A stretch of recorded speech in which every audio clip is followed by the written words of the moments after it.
Di videoku yang ini banyak banget yang komen kalau istri itu baby blues dan mentalnya nggak sehat, fix itu salahnya suaminya.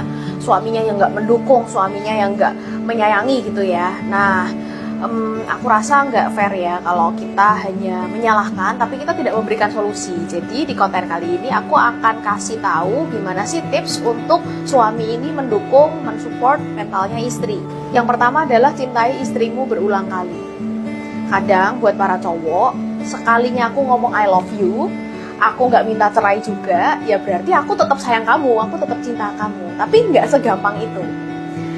Istri, pasangan kita, hubungan itu membutuhkan yang namanya pupuk ya, dipupuk, dijaga, dijalin hubungannya, sehingga meskipun sudah bertahun-tahun dan ditambah dengan tugas-tugas punya anak, punya bayi, pekerjaan dan lain-lain, itu nggak mati tanamannya, yaitu cintanya. Nah, caranya gimana untuk mencintai istri berulang kali? Nah, kalian bisa lihat dulu nih istri kalian tuh dicintainya itu dengan cara apa sih gitu. Kalian mungkin udah tahu ya soal love language, bagaimana seseorang itu bisa merasa dicintai dengan cara yang berbeda. Nah, kalian bisa kasih yang sesuai.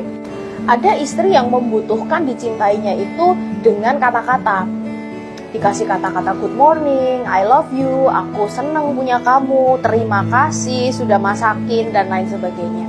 Ada yang sukanya langsung pakai tindakan, dibantu, act of service.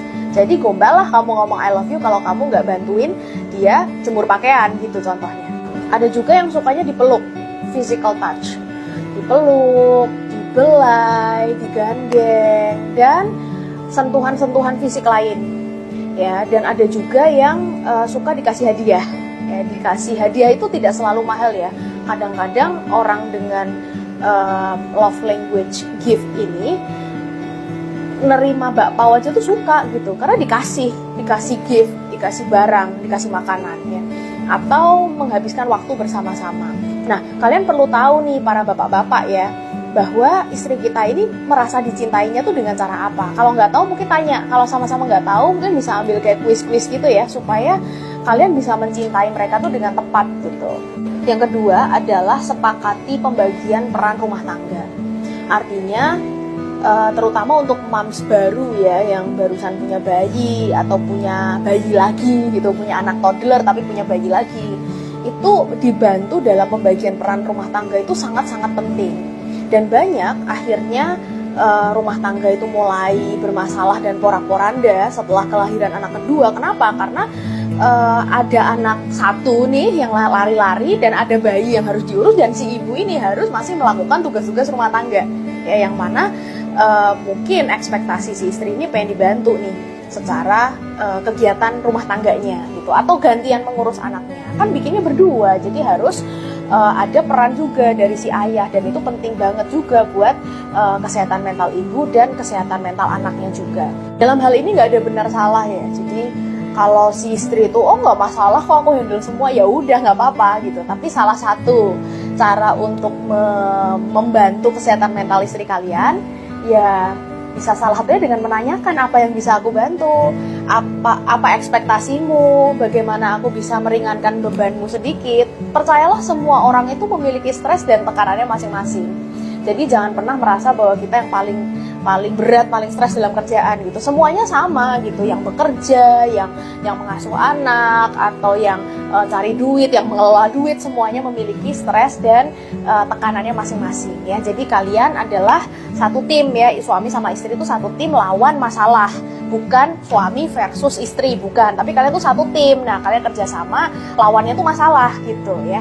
Dan yang ketiga, yang terakhir adalah jangan sepelein kalau istri kalian ngerasa kayak aku udah gak kuat deh, kayak aku butuh bantuan profesional deh, kayaknya aku udah di puncak stresku yang tertinggi deh. Nah, itu jangan dimendang-mendingin. Nah, kamu kan cuma di rumah, mending gitu. Atau dengan kalimat-kalimat yang Allah, orang lain aja bisa, itu tetangga kita anaknya 5 bisa juga tanpa ART misalnya gitu ya. Ya itu orang lain, tapi istri kamu keberatan dengan itu. Kalau sampai ngomong tuh berarti ada something yang ngeganjel kan, dan kita perlu concern juga di situ. Kebanyakan kasus-kasus yang sudah sampai tidak tertolong seperti itu, ketika dia mengkomunikasikan kebutuhannya ke suaminya, ya suaminya itu ya mengabaikan gitu, nggak memahami betapa pentingnya pendampingan, baik pendampingan secara personal dari si suami maupun pendampingan profesional. Jadi gimana menurut kalian? Setuju nggak? Kalau setuju, kirim video ini ke pasangan kalian supaya kalian lebih aware lagi sama kesehatan mental pasangan. Dan kalau kalian mau aku bikin konten soal tips gantian nih, istri mensupport suami bagaimana caranya, komen mau di kolom komentar ya.